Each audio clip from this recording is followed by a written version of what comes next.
요즘 여러분 가정에 별 일이 없으시옵니까? 평안하신지요? 이제 이렇게 평안하냐고 제가 뜬금없이 묻는 이유는 이제 앞에 한 가지 이제 조건을 달아보면요, 이제 선거철이 다 되었는데 여러분 평안하십니까?를 이제 여쭤보는 겁니다.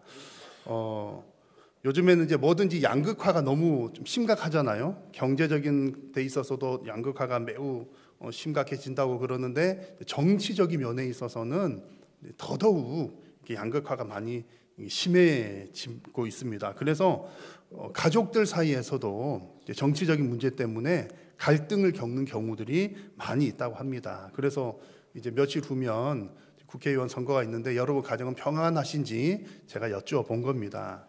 감사하게도 저희 가정은 아주 평안합니다.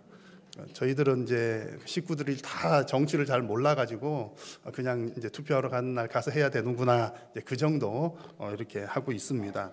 제가 이제 뭐 정치에 대해서 잘 모르기 때문에 어느 이제 교수님이 쓴 칼럼을 이제 본 것이 있는데 한번 소개를 잠깐 해드리려고 합니다. 그 칼럼의 주제는 이제 이렇게 우리나라 정치가 양극화된 원인이 뭔가에 관한 그런 내용이었습니다. 아마 이제 뭐 다른 분들은 다른 주장들, 의견들이 있겠지만 제가 본 그 글에서 저는 그분 배경이 어떤지도 모르겠고요. 그냥 어느 대학 교수라고 써 있으니까 전문가인가 보다 하고 제가 읽어본 겁니다. 그래서 이제 그 칼럼 내용에서는 이제 이런 내용이 이제 핵심이었습니다. 이렇게 양극화가 되는, 정치적으로 양극화가 되는 여러 가지들 이유들이 있지만 그 글쓴이 교수님이 볼 때 가장 큰 이유는 정치인들이 양극화를 조장했기 때문이다라는 그런 의견이었습니다. 정치인들이라고 해서 다 뭐 그런 건 아니겠지만 또 정치하시는 분들 중에서도 특별히 또 이렇게 양극에 이제 서신 분들이 있습니다. 이제 그런 분들이 상대 진영을 이렇게 적대 세력, 혐오 세력으로 규정을 하고서 또 이제 지지하는 사람들도 또 보통 지지자들이 있는가 하면 또 강성 지지자들이 있잖아요.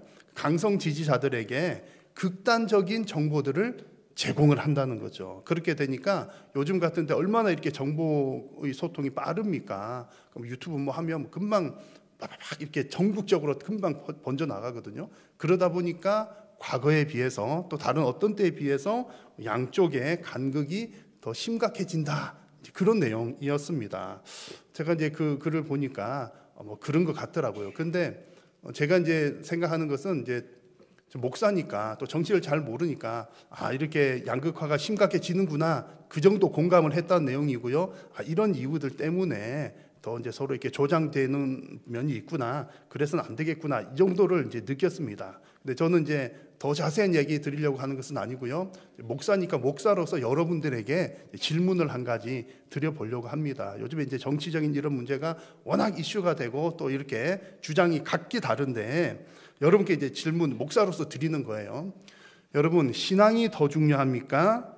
정치가 더 중요합니까? 대답이 약하신데요. 아니요, 지금 여러분, 우리 여기는 교회 하나 예배하는 교회잖아요. 그럼 일단 여러분 그렇게 대답하셔야 되는 거예요. 여러분, 신앙이 더 중요합니까? 정치가 더 중요합니까? 두말할 것 없죠. 여러분, 특정 정당을 지지하는 게 더 중요합니까? 하나님을 믿는 것이 더 중요합니까?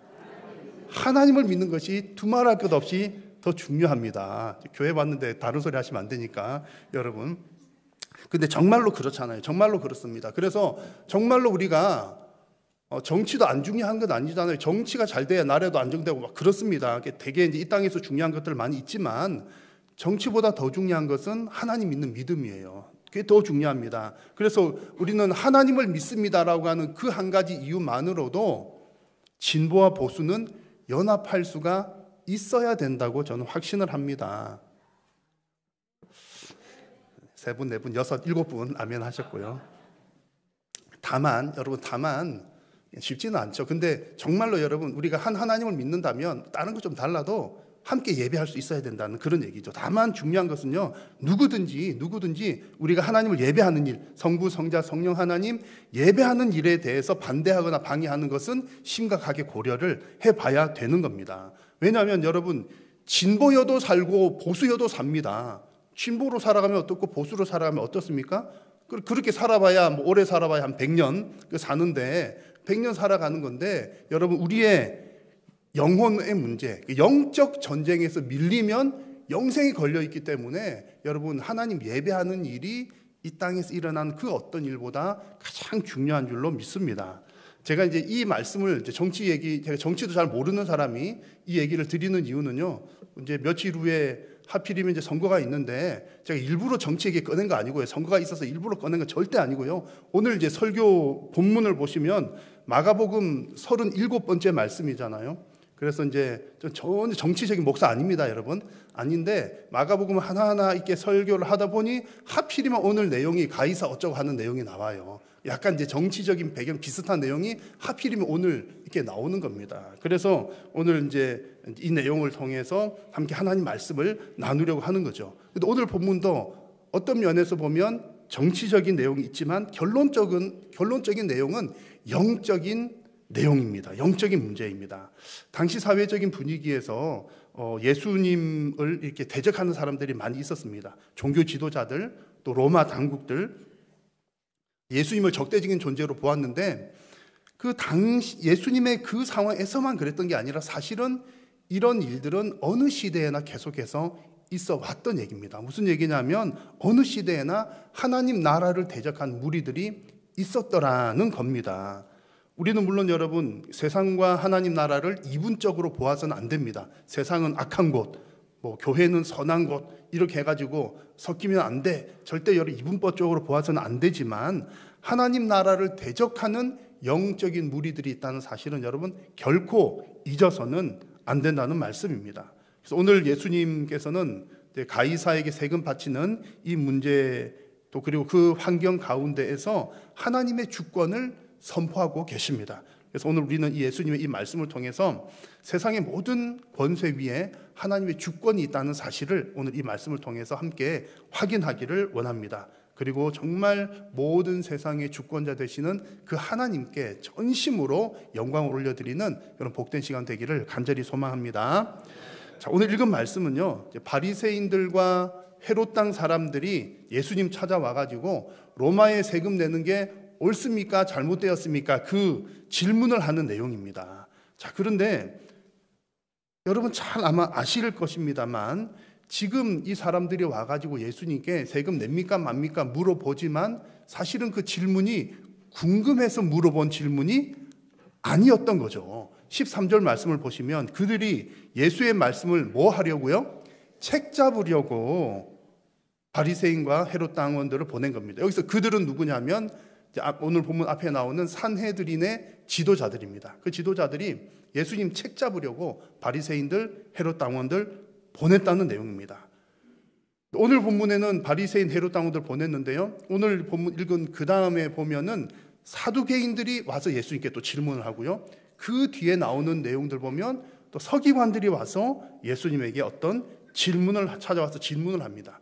이 질문들이 전부 다 한결같이 몰라서 물어보는 것이 아니라 예수님 책 잡고 예수님을 넘어뜨리기 위한 질문들이었다는 거죠.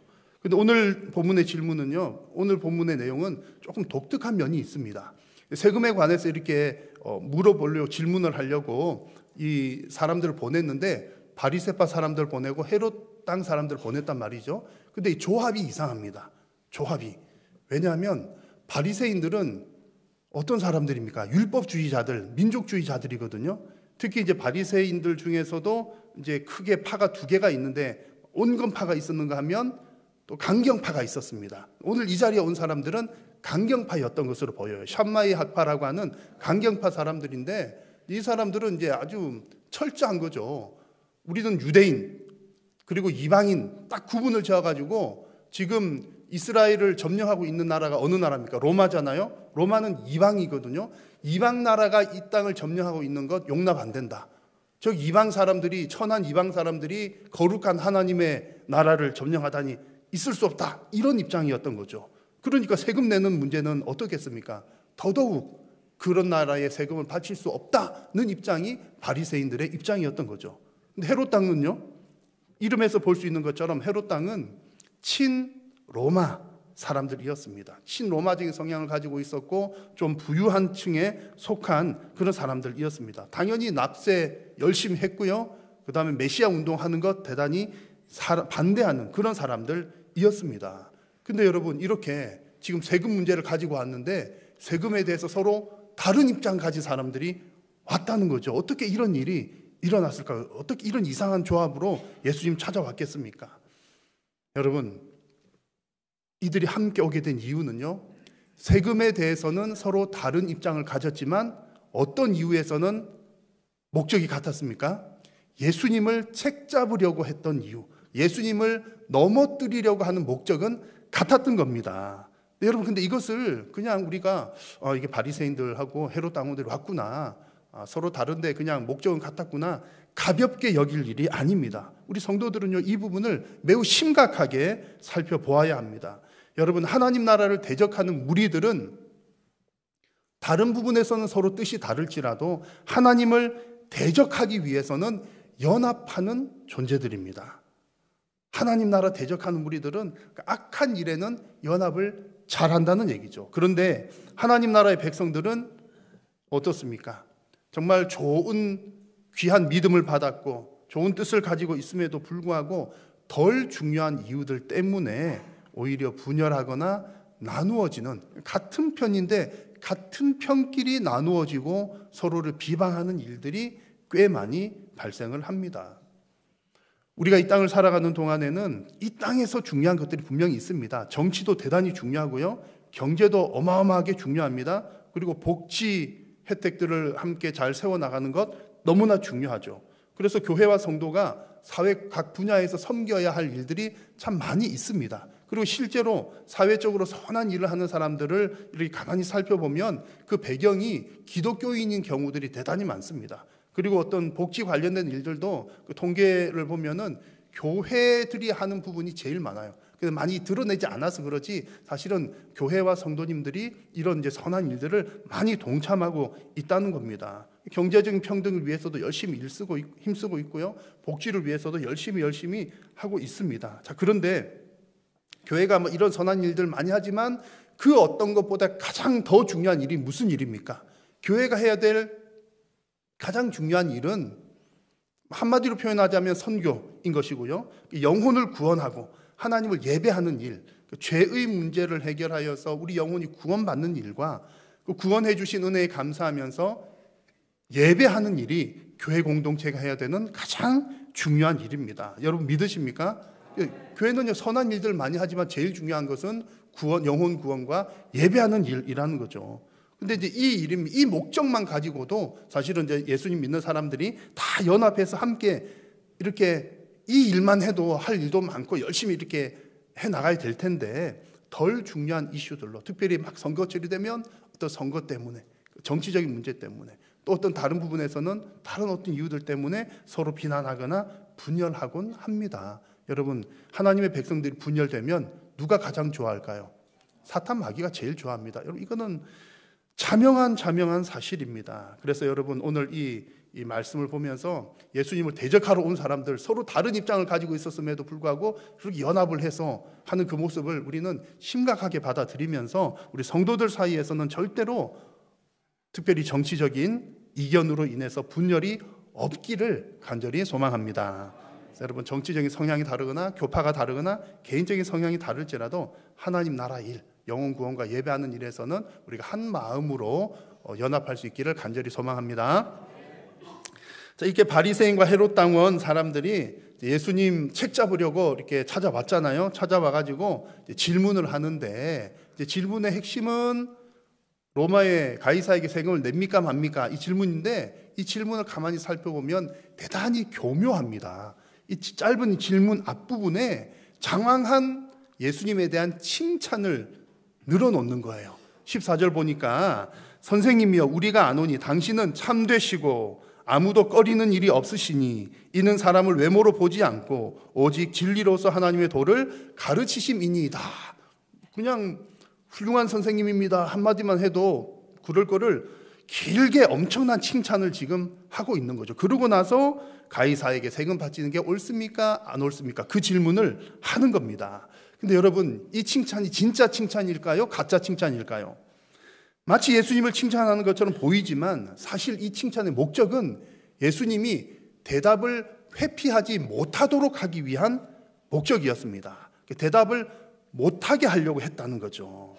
이게 이제 원문의 구조를 보면 이렇게 기나긴 이 칭찬의 핵심이 오늘 화면에 보이는 글자 중에 노란색 부분입니다. 그래서 아무도 꺼리는 일이 없으시니 이는 사람을 외모로 보지 않고, 이게 이제 핵심적인 내용인 거죠. 그래서 이제 이 사람들이 예수님에게 이 칭찬처럼 들리는 이 얘기를 하는 말의 핵심은, 당신은 아무도 꺼리는 일이 없으시니까 우리 바리새인들의 입장이든지 헤롯 땅의 입장이든지 누가 선생님께 찾아와서 뭐 하더라도 우리를 꺼리지 않고 배척하지 않을 줄 압니다. 당신은 사람을 외모로 보지 않으니까 이쪽 편이든 저쪽 편이든 누가 와서 선생님에게 뭘 물어봐도 대답을 다 잘 해주시지 않겠습니까? 라고 하면서 우리 질문에 대해서 피하지 말고 대답해 주십시오. 이런 의도로 질문을 하는 겁니다. 여러분, 이 사람들이 왜 이렇게 악착같이 예수님께서 대답을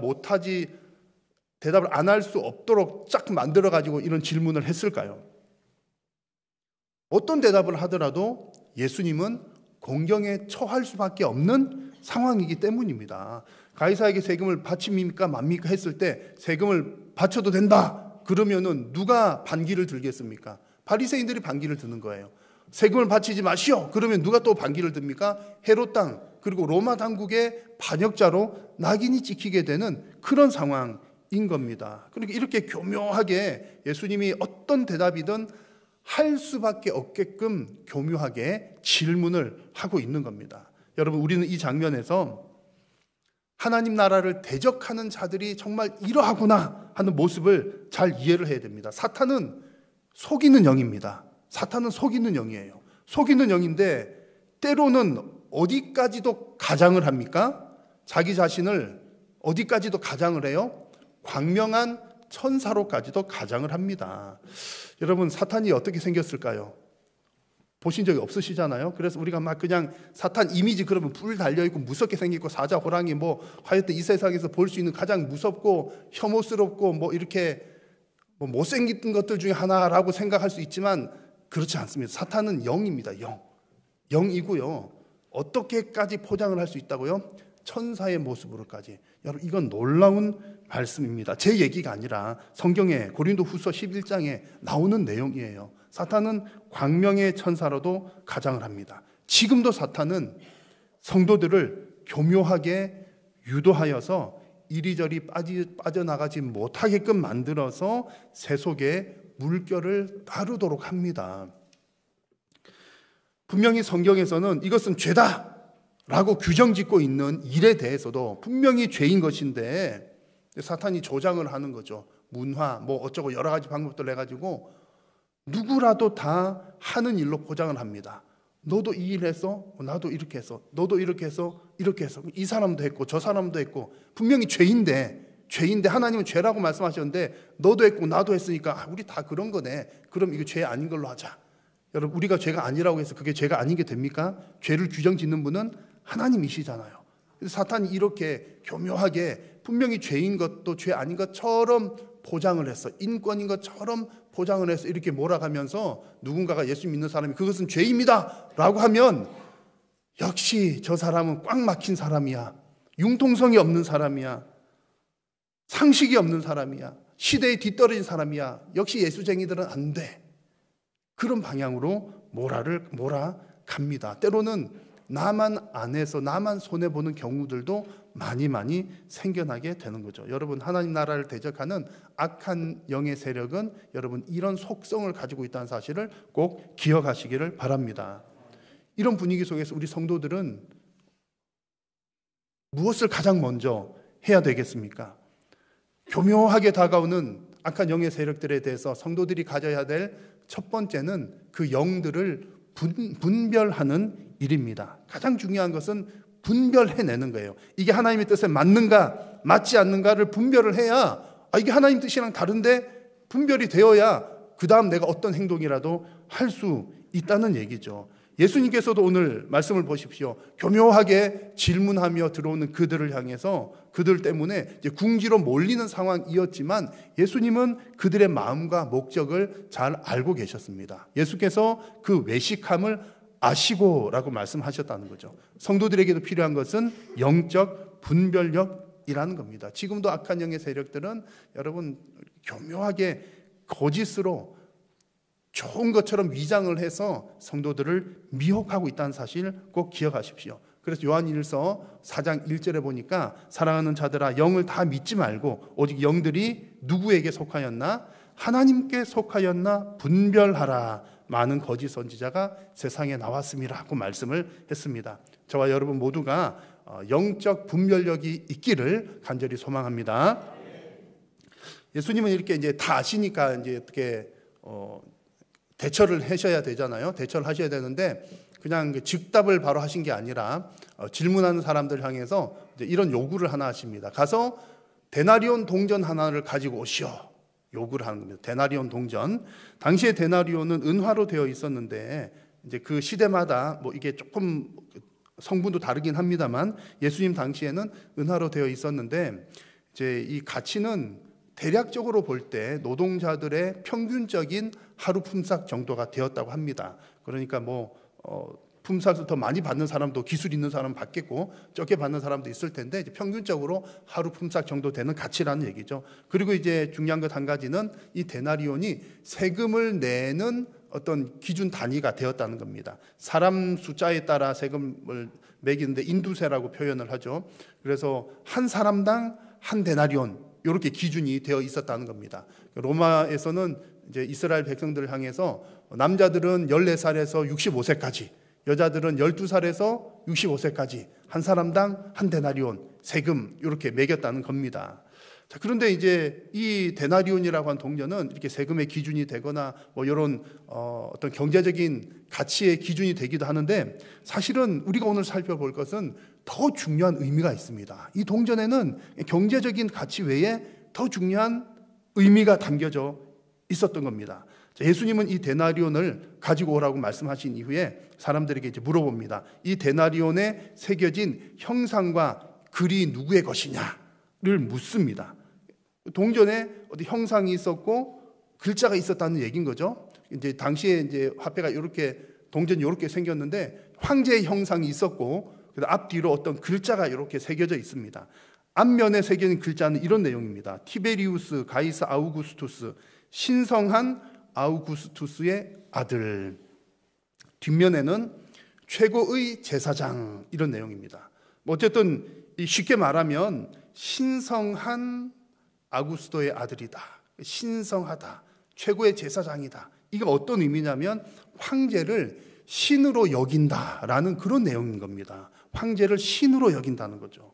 로마의 황제들이 다 이제 그런 목적들을 가지고 있었던 겁니다. 자신의 형상을 돈에 새겨 넣어 가지고 자신의 어떤 통치를 가시적으로 보여주는 거죠. 이 동전이 되는 곳곳마다 사람들이 보면서 이제 우리를 다스리는 분이 가이사 황제구나 이렇게 이제 알게 된다는 거죠. 자신의 통치를 가시적으로 보여주는 그런 목적이 있었고 자신을 신으로 숭배하도록 강요를 했던 겁니다. 그러니 이 로마의 동전은 그냥 뭐 화폐 단위 그 정도가 아니라 우리가 지금 살펴보는 중요한 것은 황제의 어떤 그런 권위를 보여주기 위한 수단이 되었더라 그런 얘기인 겁니다. 자, 그런데 여러분 이제 이런 타이밍에 우리는 하나님께서 가장 싫어하시는 것이 무엇인지를 다시 한번 생각을 해보아야 합니다. 여러분 하나님이 가장 싫어하시는 것이 무엇입니까? 우상 숭배하는 거잖아요. 우상 숭배입니다. 시편 말씀을 보니까 만국의 모든 신들은 우상들이지만 여호와께서는 하늘을 지으셨음이로다 말씀이 나옵니다. 천지를 지으신 분은 하나님이신 거예요. 근데 우상은 누가 만듭니까? 우상이라고 하는 말 자체가 사람의 손으로 만들어진 겁니다. 그래서 만국의 모든 신들은 우상이다. 이 말의 뜻은요, 만국의 무슨 신, 신들이라고 있지만 진짜 신이 아니라 신들이라고 칭해지고 모든 것들은 우상에 불과하다. 우상이라고 하는 것은 사람의 손에 의해서 만들어진 거다. 그런 뜻입니다. 그러나 하나님만이 온 우주 만물을 만드신 분이다 라는 거죠. 분명히 여러분 천지 만물을 창조하신 창조주가 계신데 사람의 손으로 만든 그 우상이 창조주의 자리에 올라간다는 것은 그야말로 주객이 완전히 전도가 되는 뒤바뀐 모습인 겁니다. 그래서 하나님께서 싫어하시는 일인 거죠.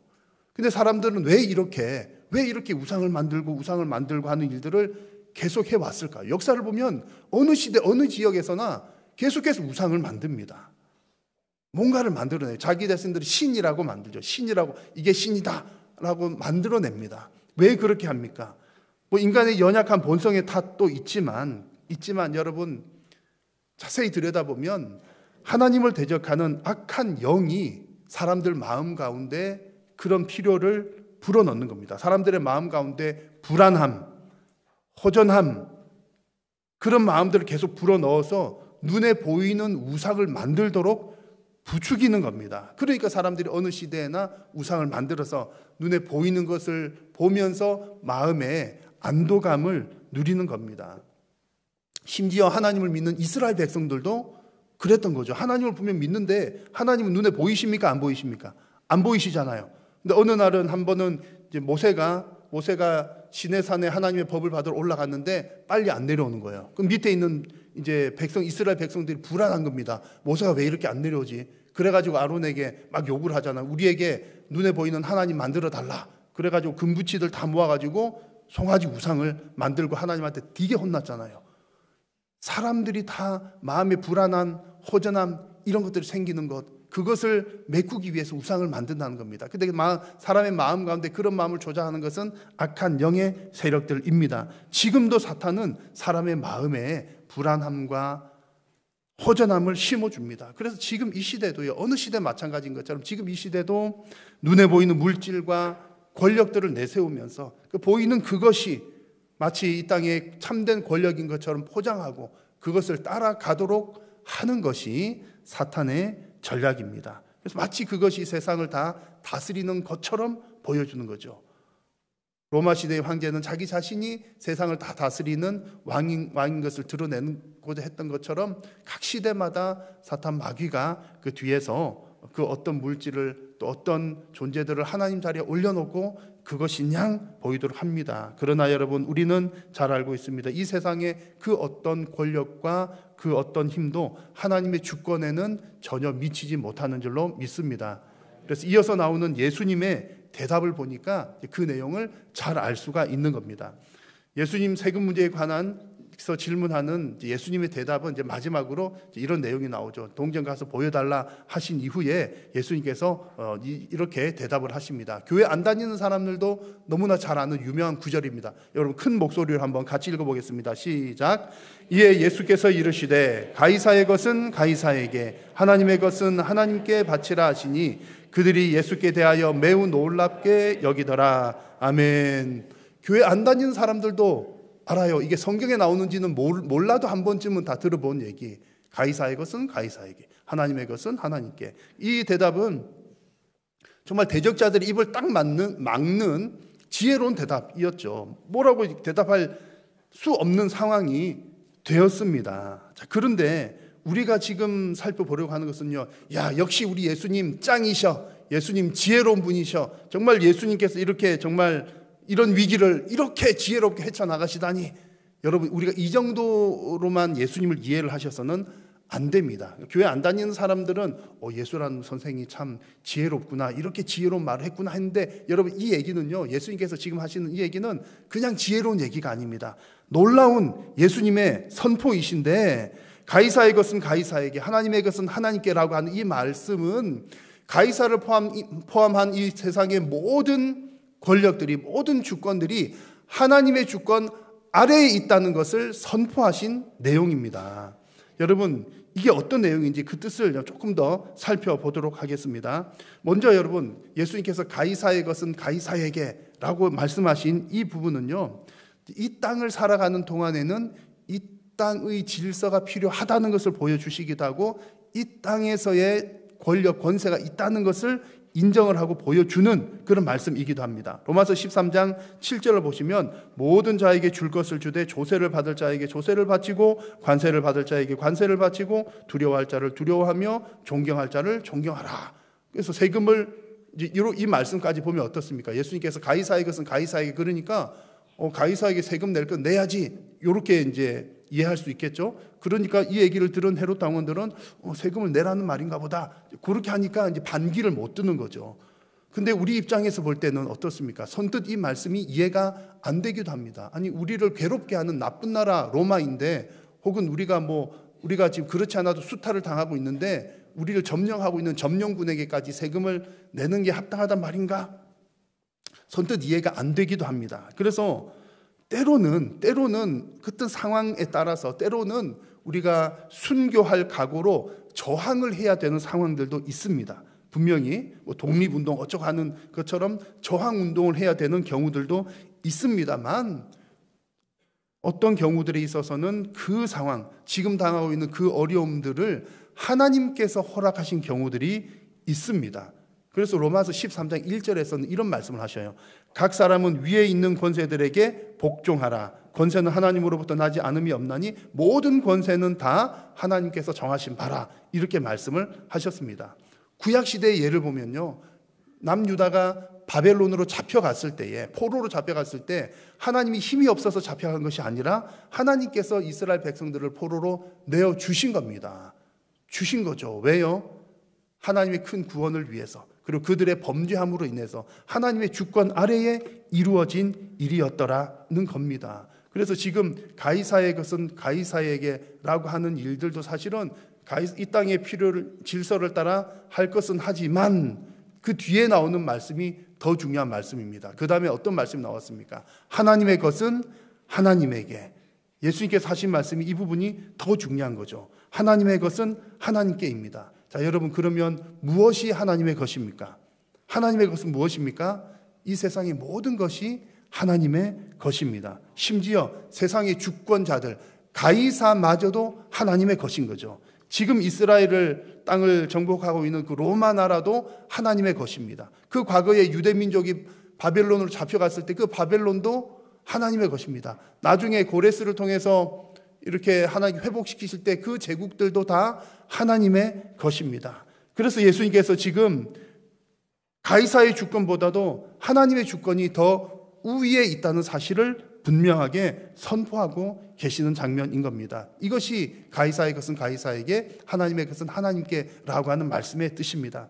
여러분, 오늘 이 말씀을 잘 기억하십시오. 우리가 나라와 정치, 우리나라의 정치와 경제를 위해서 기도할 때도 이 점을 잘 기억하면서 여러분 기도해야 됩니다.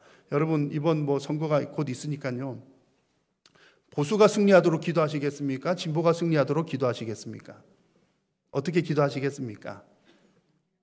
우리가 기도해야 될 것은 하나님의 뜻이 이루어지도록 기도하는 거예요. 나는 보수니까 주여 믿습니다, 보수, 그게 아니고요. 나는 진보니까 주여 믿습니다, 진보, 이게 아니고요. 하나님의 뜻이 이루어지도록 철저하게 우리는 기도해야 합니다. 그리고 우리 모든 성도들은 하나님의 주권 아래 기도하고 이루어진 결과에 대해서는 이번에는 하나님께서 이렇게 세우시는구나 라고 서로 인정하고 연합을 해야 합니다. 서론에 말씀드린 것처럼 지금은 정치적인 양극화가 너무 심합니다. 그래서 가끔은 전해 듣는 얘기로는 정치적인 이유 때문에 신앙생활 하다가 시험에 들어가지고 교회를 안 나온다거나 하나님을 떠났다거나 이런 소식들이 여러분 들리기도 합니다. 여러분, 정치적인 문제로 시험이 들었다고 할 때 시험을 준 사람이 문제입니까? 시험 든 사람이 문제입니까? 네? 시험 준 사람이 문제인가요? 시험 든 사람이 문제인가요? 둘 다 똑같습니다. 우리가 정말 모든 가이사 위에 하나님의 주권이 있다는 것을 정말로 믿는다면 그 큰 문제가 되지 않습니다. 그것이 나의 신앙을 흔들 수 없다는 얘기인 거죠. 내 신념은 그러할지라도 그것들 때문에 우리의 신앙이 결코 흔들려서는 안 되는 겁니다. 이 땅에 잠깐 100년 정도 우리가 경험하게 될 정치 때문에 영생의 문제가 걸린 하나님 믿는 신앙, 믿음, 예배, 이것 여러분 지장받아서는 안 된다는 말씀입니다. 여러분, 나라의 정치, 경제뿐만 아니라 여러분의 개인의 삶에서도 온전히 하나님의 주권이 이루어지기를 간절히 소망합니다. 그래서 오늘 말씀을 잘 기억하시면서 세상의 모든 권세 위에 하나님의 권세가 있음을 인정하시면서 하나님 나라 백성으로 승리하는 복된 성도님들 되시기를 축복합니다. 기도하겠습니다. 살아계신 여호와 하나님께서 이 땅의 모든 권세 위에 참된 권세자이신 줄로 믿습니다. 하나님의 주권이 이 땅 가운데 이루어지게 하시고 특별히 성도님들의 모든 인생 가운데 하나님의 뜻이 이루어지게 하여 주옵소서. 예수님의 이름으로 기도드립니다.